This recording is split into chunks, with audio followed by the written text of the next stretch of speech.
Welcome to Gleaning Mustard Seeds with Jerrie Barber. Mr. Barber is a preacher, a ventriloquist, a barefoot runner, and writes 2 blogs. When Jerrie communicates, he encourages people, try not to learn very much. Find a mustard seed. In the next few minutes, try not to learn very much. Look for something you can do to move a mountain, remove a stumbling block, or provide a stepping stone for yourself or someone else. And now, here's Jerrie with this week's mustard seed. In the previous 3 episodes, I've been discussing our attitude toward criticism. If you haven't listened, episodes 12 through 14 will give a good context for this discussion. My rule for criticism is, I love criticism. As a young preacher, I dreaded, feared, and avoided criticism. I equated it with failure. I should be able to study enough, work enough, visit enough, be good enough, so people would have nothing but appreciation for me and my work. I had a conversion experience with a counselor that changed my attitude toward criticism. One Sunday, I'd received some stinging words. I made an appointment with James Jones, a counselor from the Atlanta area, who worked in our building at Central in Dalton, Georgia, the following day. I wanted him to do 2 things. 1, agree I was right, and those who criticized me were wrong. To me, it was clear.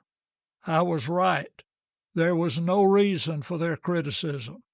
2, I hoped but doubted that on one of his visits to our congregation, he might work it into his conversation to these people. It was hurtful to me for them to criticize me. It'd be good if they wouldn't do it again. I presented my case, awaiting for his agreement, help, and encouragement. He paused, as he often did, glanced at me a time or 2, then said, "Did it ever occur to you that not everybody likes Jerrie Barber?" Then I paused. That wasn't the reply I expected and wanted. I had nothing to say. James continued, "Not everybody liked Jerrie Barber.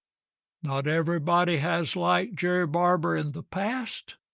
Not everybody likes Jerrie Barber today. Not everybody will like Jerrie Barber in the future. That's facts. That's reality. That's the way the world operates. You have 2 choices. 1, you can communicate verbally and non-verbally you don't like and don't want criticism. Very few people will criticize you until they get ready to fire you. That wasn't good. I had experienced that. 2 previous episodes deal with that topic and that horrible day. Episode 10, the best day to fire your preacher. Episode 11, 3 ways I helped get myself fired. If you haven't listened to those, you might want to try them. I didn't like that option. I look forward to the next. James continued. 2, you can let people know you're concerned, you want to know what they think and feel. If you communicate clearly, sincerely, and often, they'll tell you. And many times it'll really hurt. But you'll learn things you'll never learn any other way. Those are your 2 options. You'll have to decide which one you want to take. Many people have 1 or more kinks in their personality that they aren't aware of. C.S. Lewis wrote, "It's no good passing this over with some vague, general admission such as, 'Of course, I know I have my faults.' It's important to realize that there's some really fatal flaw in you, something which gives the others just that feeling of despair which their flaws give you. And it is almost certainly something you don't know about, like what the advertisements called halitosis, which everyone notices except the person who has it. But why, you ask, don't the others tell me? Believe me, they've tried to tell you over and over again, and you just couldn't take it.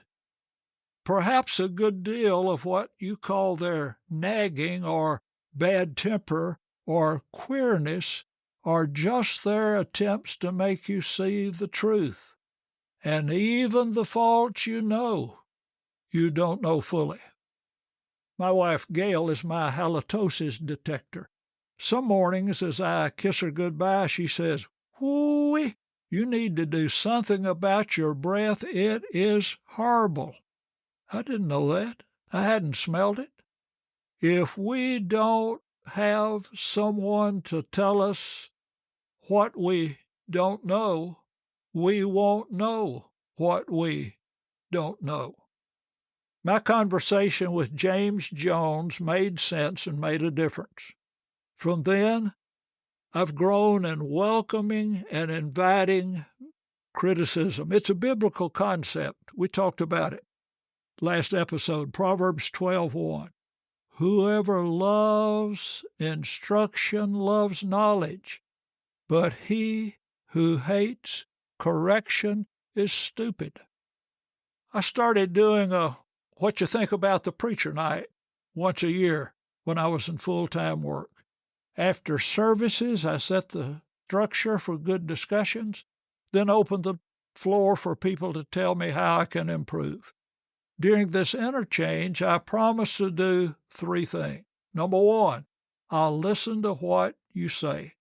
Number 2, I'll write it down. Number 3, I'll think about it.